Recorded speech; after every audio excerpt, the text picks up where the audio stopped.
Това видео е за хората, които са една идея по-бързи от останалите в сесията и има малко по-трудно да изпреварват. Аз преди също имах проблем с изпреварването, но когато научих това нещо, ми стана много по-лесно и започна да изпреварвам много повече хора и така времето ми в картинга стана по-пълноценно. Начинът, по който се мисли за изпреварването, е много важен дали то ще бъде успешно. Това, което определя много в случаите дали изпреварването ще бъде успешно, е начинът, по който се мисли за самото изпреварване.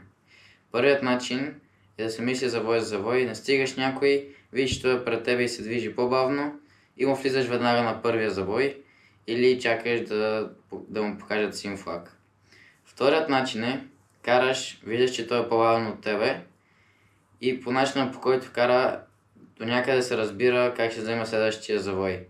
Ако кара много бавно и го кара примерно по-отвън, това означава, че следващите завои ще са много бавни и пак отвънка, което ти позволява да отидеш отвътре. Другия начин е, ако кара по средата на пистата. Тогава е много гадно, защото в ринг му пистата е тясна и това прави изпреварванията още по-трудни. Тогава човек трябва да има търпение, защото е една идея по-трудно, защото ако отиде малко в ляво, тогава те блокира и отиваш в бариерата. Ако отиде малко надясно, те блокира и пак отиваш в бариерата. Затова може да се изчака на някой по-отворен завой или някъде, където е по-бързо и тогава си подготвиш изпреварването, като примерно излизането ти е по-бързо от неговото.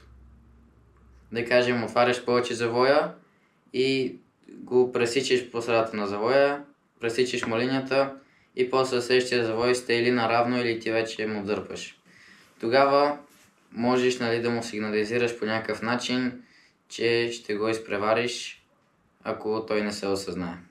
Камерата падна, затова е малко по-различно. Но да, най-важното нещо за изпреварването е да подготвиш изпреварването и да помислиш другия човек по какъв начин кара. И другото най-важно нещо е търпението. Случва ми се да прецаквам сравнително лесно изпреварване, защото съм бързал. А реално обсесията е 10-15 минути. Тези 10 секунди не влияе толкова, защото обиколката така или иначе ти е пресакана. Дали ще го изпревариш сега или след 2 секунди, няма толкова голямо значение. Но ако бързаш и се мъчиш да го изпревараш всеки един завой, тогава може да изгубиш 1, 2, 3 обиколки, което ми се е случило и го знам от личен опит. Това е нещо, което ми помогна да изпреварвам доста по-често и успешно, независимо на коя писта съм, защото начинът, по който се изпреварва, е подобен, особено в публичните сесии, където карат хора за първи път и за 10-ти път. Но да, това е нещо, което имам да кажа аз.